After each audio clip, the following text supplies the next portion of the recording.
Welcome back. I am just so thrilled you are joining us today because we were diving into something completely wild. It really is. Yeah, we are unpacking a collection of newly uncovered extraterrestrial logs, and they document this truly bizarre, highly specific piece of galactic history. A piece of history that fundamentally changes how we view a major Earth event. Exactly. We are looking at the actual documented extraterrestrial account of the dinosaur extinction. Which still sounds crazy to say out loud. It does. But we have our hands on a text called the Journal of V. And this is a personal log from a being who identifies as a, and I love this term, Zolorian vibe tech. It is quite the title. Right. So our mission today is to unpack this narrative. We are looking at a first contact encounter between highly evolved, deeply spiritual aliens and prehistoric Earth. And for you listening, it is an incredible story. It's a tale of catastrophic cosmic timing. Yeah. And really the absolute limits of communication. It shows the harsh realization that good intentions do not always translate across species. It is a remarkable set of documents. It really is. When you first approach the material, the visual contrasts alone are staggering. And frankly, quite amusing. Oh, absolutely. But as we dig into the actual mechanics of these logs, the narrative forces us to confront some deeply complex questions. Questions about the nature of evolution and the cognitive gaps between species. It really serves as a brilliant case study. Yeah, a case study in what happens when boundless empathy meets the uncompromising biological reality of a prehistoric apex predator. Before we get into the actual timeline of events, we need to clarify what a vibe tech actually is, because it really sets the stage for everything that follows. It is foundational to understanding their actions. Right. In Zolorian society, a vibe tech isn't a mechanic turning wrenches. The logs indicate that their technology is entirely powered by empathetic resonance and collective spiritual energy. Which is a completely foreign concept to our industrial mindset. Totally. V was essentially the ship's chief frequency engineer. They were responsible for maintaining the harmony and energetic output of the crew, and that tells us so much about the Zolorians. They are beings made of, as the journal explicitly puts it, starlight and good intentions. Starlight and good intentions. That biological and technological foundation is just crucial. It is, because a civilization that powers its vessels through empathetic resonance has completely bypassed the traditional evolutionary ladder. The resource-heavy, violent ladder that we are familiar with. Exactly. They operate on an entirely different paradigm.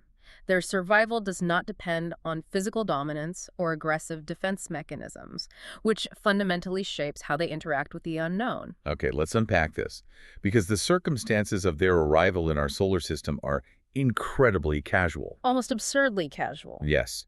According to the telemetry data recorded in the logs, the Zolorians were not on an exploration mission. They were not looking for Earth. Not at all. They were simply drifting through this particular sector of the galaxy in what V describes as their psychedelic ship, and their actual destination was a nebula party. A nebula party. Yeah, they were just passing through the neighborhood on their way to a cosmic leisure event. Which perfectly illustrates the sociological state of their species. When a civilization is traveling the cosmos in a psychedelic ship heading to a nebula party, you are looking at a post-scarcity society. Right, they have everything they need. Exactly. They have likely solved their basic survival needs millennia ago. Famine, disease, warfare, it's all in the past. So their entire cultural focus has shifted. Yes, shifted towards social connection, leisure, and higher spiritual pursuits. They have forgotten what the brutal struggle for survival actually looks like. And that lack of survival instinct becomes immediately apparent when they spot Earth. The ship's sensors pick up this rare, vibrant blue planet tucked away in the corner of the galaxy. Looking like a giant marble. Right, a giant blue marble. And the crucial detail in the log is the detection of water, actual H2O.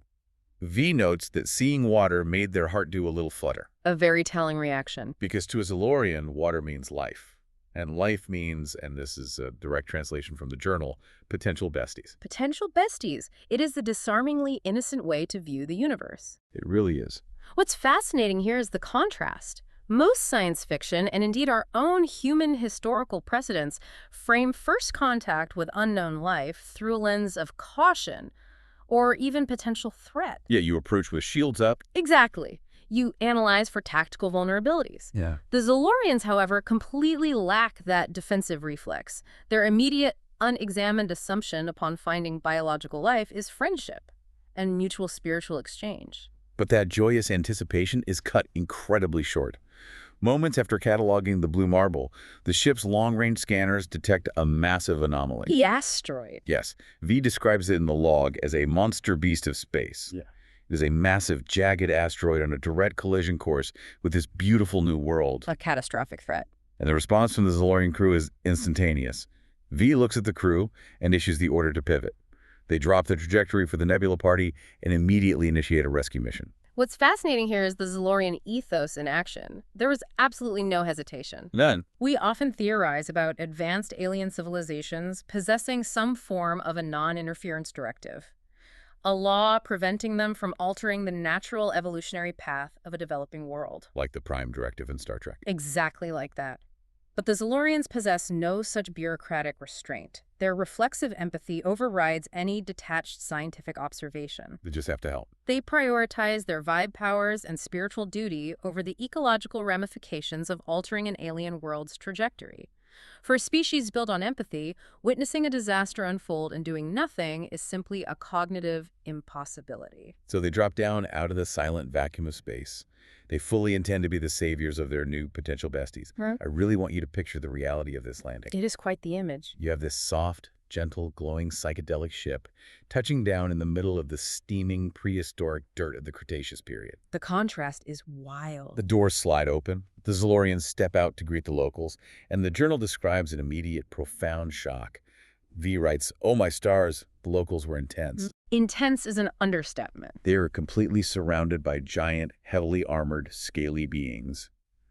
The dinosaurs. The environmental mismatch is staggering.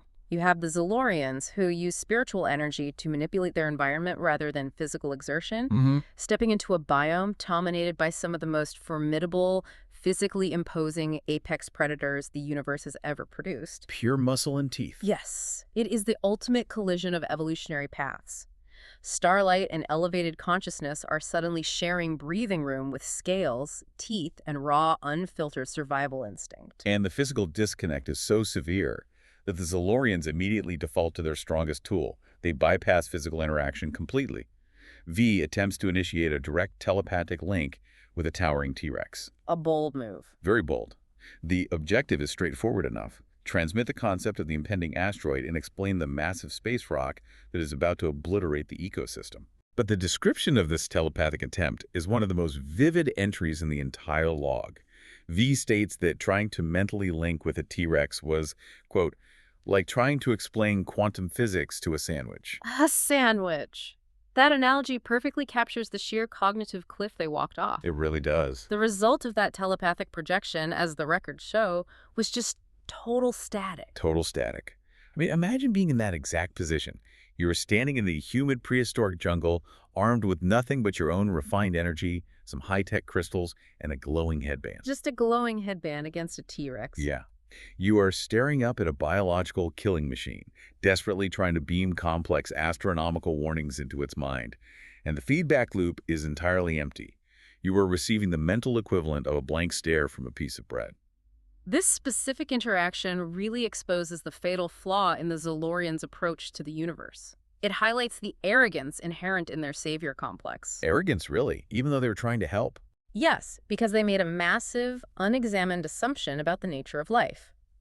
They assumed that because their society operates on a highly evolved spiritual frequency, the rest of the biological universe would possess the latent capacity to receive and process that energy. Ah, I see. They projected their own evolution onto everything else. Exactly. It never occurred to a Zolorian that a species could be the dominant, successful apex of its environment while being entirely devoid of the cognitive machinery required for abstract thought or telepathy. They brought a high-frequency spiritual solution to a strictly biological reality. Here's where it gets really interesting. Yeah. Because the realization that they're dealing with cognitive static does not deter them. They don't just pack up and leave. No, the Zolorians pivot to the actual execution of their rescue plan.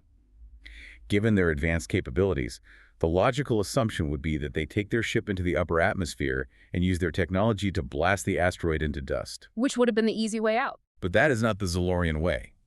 Their plan is to empower the locals. They intend to teach the dinosaurs how to save their own planet using Zolorian technology. That operational choice speaks volumes about their underlying philosophy. They have no desire to be the unilateral heroes who swoop in, fix the problem, and leave. They want a collaboration. Yes. They want to elevate the consciousness of the native species. The goal is to facilitate a scenario where the dinosaurs can actively participate in their own planetary salvation. So to achieve this, the crew deploys what they call unity projectors directly into the prehistoric mud. They construct actual, massive holographic classrooms for the local fauna. A literal classroom for dinosaurs. Yes. V stands at the center of this array, projecting highly detailed 3D maps of the asteroid's trajectory. The curriculum of Planetary Defense 101 is underway. It's hard to even picture. The Zolorians are attempting to teach these giant reptiles how to interface with the Unity projectors, how to fire the defense lasers, and most importantly, how to pulse their collective spiritual energy to deflect the monster beast of space. It is an incredibly beautiful, deeply democratic, and utterly boomed educational initiative. You are looking at a profound failure to understand the concept of biological determinism. Completely doomed. The tragedy unfolds immediately. The dominant species of this era possess brains roughly the size of a walnut. They don't have the hardware. Exactly. The concept of the greater good or planetary defense does not exist in their neural pathways. V is standing at the control console, projecting this beautiful, complex lesson about collective energy and orbital mechanics. And the class is completely unresponsive to the curriculum. They're not taking notes. No. The journal details a raptor that spends the entire lesson simply staring at V's glowing headband, visibly trying to calculate if it is a food source. Meanwhile, the larger predators, the T-Rexes, are bypassing the holograms entirely. They're actively trying to consume the physical unity projectors. The students are literally trying to eat the classroom equipment. V documents the frustration, writing, "I had all this tech, all this love to give, and my students just wanted to bite the air." Bite the air. They were just snapping their jaws at the 3D trajectory maps. The logs offer another brilliant comparison here, noting that the entire endeavor was like trying to teach a goldfish how to solve a Rubik's Cube. It's a perfect analogy. The spiritual energy and the advanced technological infrastructure were fully operational, but the recipients were fundamentally incapable of engaging with it. When you analyze that phrase, the students just wanted to bite the air, it perfectly encapsulates the tragedy of the Fermi paradox through a different lens. Oh, how so? Well, we often wonder why the universe seems so quiet. We assume the filter is technological destruction, civilizations blowing themselves up. But here, the filter is cognitive incompatibility. They just can't talk to each other. Precisely. V is a being of pure empathy, offering the ultimate gift survival through enlightenment. But having the most advanced technology in the galaxy and boundless, unconditional love is entirely useless if the recipient fundamentally lacks the biological hardware to comprehend the offering. It's just falling on deaf ears. The Zolorians were speaking a complex language of collective salvation to creatures whose entire neurological worldview was restricted to a binary question: can I eat this or will it eat me? And the logs move from this sort of comedic frustration into a genuinely tense climax. The timeline runs out. V's journal describes the atmospheric changes as the asteroid enters the planet's gravitational pull. Things get very real, very fast. The sky begins to turn a terrifying, heavy shade of orange-red. The air itself starts to crackle with static electricity, and the ambient heat rises drastically as the monster beast of space approaches impact. The impending doom. Yes, and the holographic projectors are still running their 3D loops, the dinosaurs are still blindly snapping at the light constructs, and the Zolorian crew turns to V, waiting for the final order. This is the critical moment of philosophical reckoning for the Zolorian crew. They are forced to confront a harsh, universal absolute. It's a heavy moment. V articulates the realization in the log: you can't save a species that isn't ready to be saved. For a species composed of starlight and good intentions, accepting that fact requires a massive psychological shift. They have to acknowledge that evolution operates on its own uncompromising rhythm. You can't just skip chapters in the evolutionary book. Exactly. You cannot fast forward a species' cognitive development simply because you possess the empathy and the desire to save them. The universe has its own mechanisms, and sometimes those mechanisms involve hitting the planetary reset button. The response to that realization is perhaps the most surprising element of the entire historical record, because they do not double down. No, they don't. They don't attempt to force a planetary shield or martyr themselves for the dinosaurs. V makes the executive call. According to the log, V lets out a heavy sigh, turns to the crew, and initiates what they call the "it is what it is" protocol. The "it is what it is" protocol. Yeah, they tell the crew to pack it up. They relieve themselves of the burden of salvation right there in the rising heat. While "it is what it is" sounds like a casual dismissal in our modern lexicon, in the context of a highly empathetic Zolorian, it functions as a profound statement of cosmic acceptance. They accept their limits. They recognize the absolute limits of their own agency. They accept that their intervention has failed, not due to a lack of effort, but due to the rigid laws of biological readiness. So they execute a rapid withdrawal. V notes, "I'm a healer, not a witness to destruction."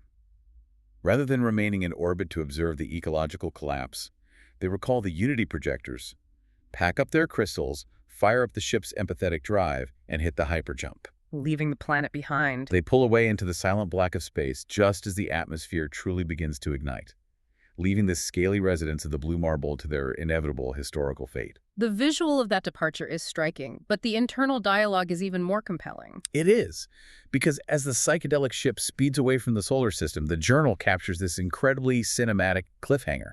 It reads like a movie script. V stands at the viewport, taking one last look back at the vibrant blue marble before it is consumed by ash. And V whispers a final hope into the log. They say, "I hope whatever comes next is a little more vibey." A little more vibey. Yeah. They plot their course back to Zoloria, fully believing the mission was a closed chapter and that they would never interact with that specific planetary coordinates again. But the very last line of the journal entry, added at some unknown later date, is just 4 ominous words. V writes, "Boy, was I wrong." Boy, was I wrong. If we connect this to the bigger picture, the entire narrative hinges on that final addendum. It changes everything. It does. It transitions the log from a quirky historical footnote about dinosaurs into a direct commentary on the succeeding dominant species. Us. Yes. The Zolorians demonstrated a specific kind of wisdom in knowing exactly when to walk away from the Cretaceous period. They recognized that rushing evolution is impossible and accepted the universe's harsher mechanisms. But that final realization implies a return, or at least a subsequent observation, of what replaced those giant reptiles. It completely recontextualizes the entire deep dive. We started by tracking a crew of highly spiritual post-scarcity aliens taking a casual detour on their way to a nebula party. We followed them as they discovered a water-rich planet, eagerly anticipating new besties. And the reality check. Right. We examined the chaotic, ultimately futile attempt to set up holographic 3D trajectory mapping classrooms for a population of tiny-brained apex predators who just wanted to consume the projectors. And we unpacked that heavy, undeniable truth that regardless of your technological superiority or the depth of your empathy, you simply cannot force the evolutionary readiness of another species. It's a powerful lesson. It is. For you listening, this bizarre piece of extraterrestrial history serves as the ultimate masterclass in the absolute limits of communication. It perfectly illustrates why it's so vital to meet people, or, in this case, a dominant reptilian species, exactly where they are at. You have to speak their language. It's exactly. If you are projecting high-level 3D laser defense instructions and the recipient is operating purely on a "can I eat that glowing headband" frequency, no amount of good intentions will bridge that gap. Thank you so much for joining us on this incredible journey through the Zolorian logs. Until next time, keep looking up and keep digging deep. The implications of that final ominous quote, "Boy, was I wrong," are something you should carry with you long after this deep dive ends. V hoped the next species to inherit that blue marble would be more vibey. It forces a rather uncomfortable mirror upon our current human reality. Imagine if the Zolorians were to drop out of the sky right now. If that psychedelic ship landed in the center of our modern civilization today and they deployed those exact same holographic classrooms to teach us Planetary Defense 101 and how to harness our collective spiritual energy, how would we actually react? Would we possess the cognitive and societal maturity to set aside our deeply ingrained divisions, understand the curriculum, and unite for the greater good? Or, if we view ourselves through the highly empathetic, elevated eyes of the Zolorians, are we still fundamentally just snapping at glowing headbands and trying to bite the air?